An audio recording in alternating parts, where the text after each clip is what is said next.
how can we create a society in which creativity is inevitable and becomes really the force through which we build our collective future? The question that we need to ask ourselves is really, can creativity change the world?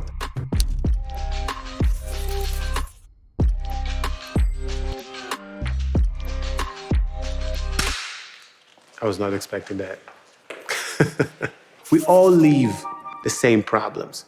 And now the world is in the highest peak of interconnectedness. But it's really, how can we dialogue together so that we can bring about change? In the same way that we have NGOs, businesses, social entrepreneurs, we do believe that Creativity Pioneers is a completely new cluster. So ultimately, the Creativity Pioneers Fund is an effort to really try to build an ecosystem around the Creativity Pioneers.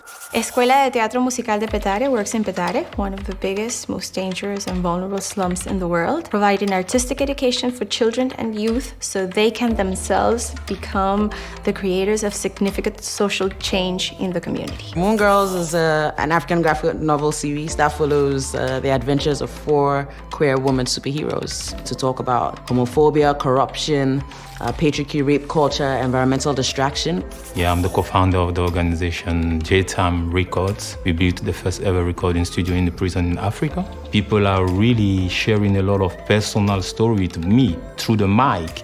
In a way or another, my entire life was about finding ways to look and reconsider the current framework. I worked in a refugee camp, I worked in education, agriculture, food security. There was something, though, that didn't click fully with me in the overall approach of international development. What I learned is that creativity can really be at the center of a different way of looking at the world. We can look at the example of South Africa and how South Africa came out from the struggle. A freedom struggle by its nature is profoundly creative.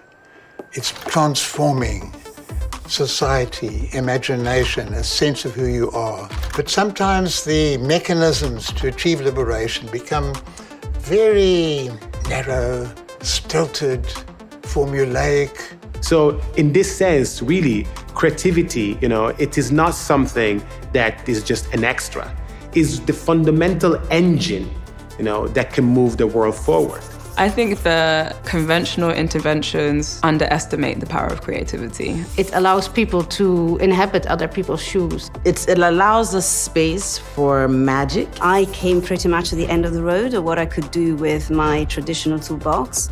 And that's when I encountered colleagues at the Moleskine Foundation who offered me a very different viewpoint on how arts and cultures could be ways to show the potential of humanity, the potential of creativity, the potential of imagination.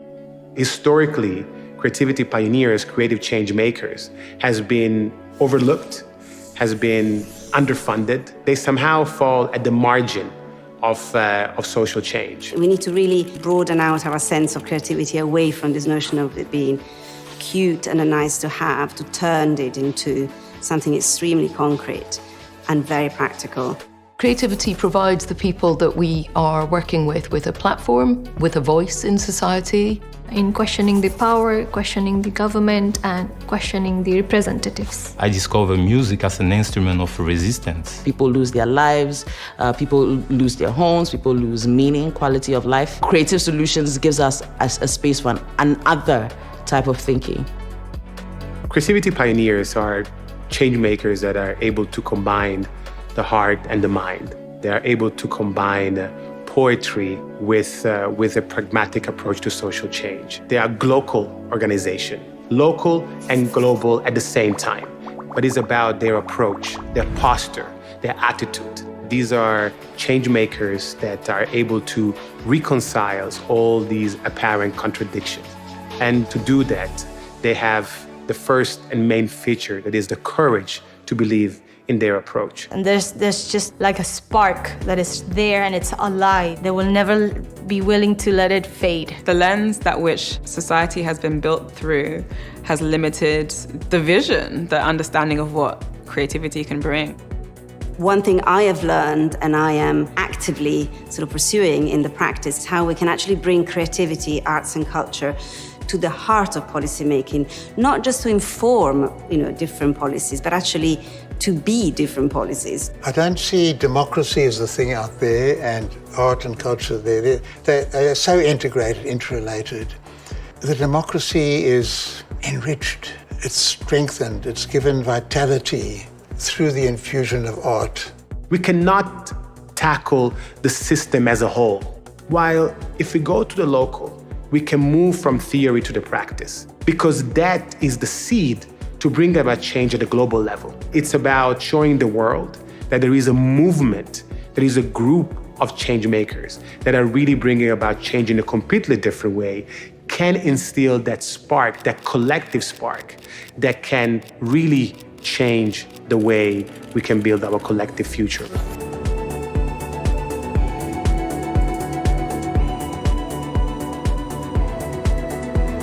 And I hope it can be something that's replicated, because we have a lot of issues to fix, guys. We need to accelerate the process as much as we can. Let's do this.